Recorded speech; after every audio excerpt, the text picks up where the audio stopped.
Prostate वृद्धि जहाकु कि benign prostatic hyperplasia किंबा बीपीएच मध्य कहा जाए। एथिरे प्रोस्टेट ग्रंथि आकार रे वृद्धि हुए और यह वयस्क पुरुष लोक प्रभावित करे। प्रोस्टेट बढ़िबा सहित यह मूत्रनली एवं मूत्राशय उपरे चाप पकाई थाए जहाँकि विभिन्न लक्षण सृष्टि करे। आज आमे मुख्य लक्षण गुड़िक विषय रे कथा हेबा।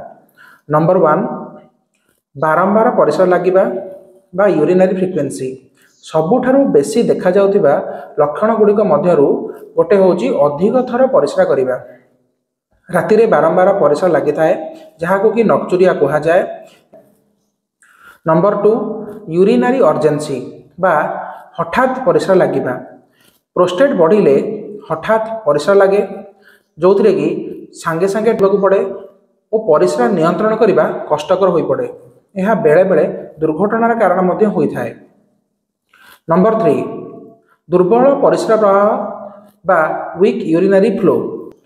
प्रोस्टेट बढ़िले परिस्रा प्रवाह दुर्बल होई पारे और परिस्रा संपूर्ण ब्लाडर खाली करिबारे अधिक समय लागि थाए। केतक पुरुष लोक परिस्रा आरंभ करिबारे कष्ट अनुभव करती किंबा एक धीर drop by drop urine flow अनुभव करती। प्रोस्टेट ग्रंथि मूत्रनली को अवरोध करने द्वारा यह असुविधा सृष्टि होता है जहाँकि परिस्रार फ्लो को ह्रास करे। नंबर 4 परिस्रा करने कुंथाइबा स्ट्रेनिंग। बीपीएच थिबा अनेक पुरुष लोक को परिस्रा करने कुंथाइबा पड़े। वर्धित प्रोस्टेट द्वारा सृष्टि होता प्रतिबंधक ताको दूर करने यह होता है।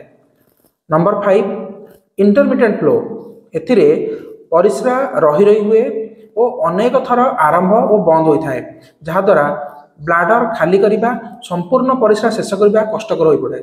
नंबर 6 मूत्राशय को संपूर्ण खाली करिवार अक्षमता बा सेंस ऑफ इनकम्प्लीट वॉइडिंग। एथिरे परिस्रा करिबा परे लागे जेपरी मूत्राशय संपूर्ण भाव में खाली होई नहीं किंबा किछि समय परे पुनर्बार परिस्रा करने को पड़ी थाए। Post body dribbling. प्रोस्टेट बढ़िले पुरुष लोक परिस्रा शेष करने परे किछि यूरिन लीक हुए बा ड्रिबलिंग अनुभव करती जहाँकि मूत्राशय संपूर्ण खाली न होइथिबा जोगु हेउथाए। नंबर 7 प्रोस्टेट बढ़िले जदिओ जंत्रणा हुए नहीं तेबे किछि पुरुष लोक पेल्विक तलीपेट पेरिनियम एरिया रे पेन अनुभव करती। संक्रमण बा अन्यान्य जटिलता रही परिस्रा कला बेले मध्य जंत्रणा होई पारे। नंबर 8 परिस्रा रे रक्त पड़िबा।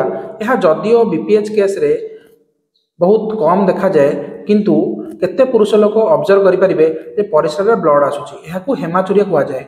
जदि यही लक्षण सब देखा जाउ थाए तबे डाक्तरी परामर्श नवा निहाती गुरुत्वपूर्ण। यहाकू ठीक समय चिकित्सा न कले मूत्रनली संक्रमण मूत्राशय रे पथर एवं किडनी डैमेज भली जटिलता सृष्टि हो पारे।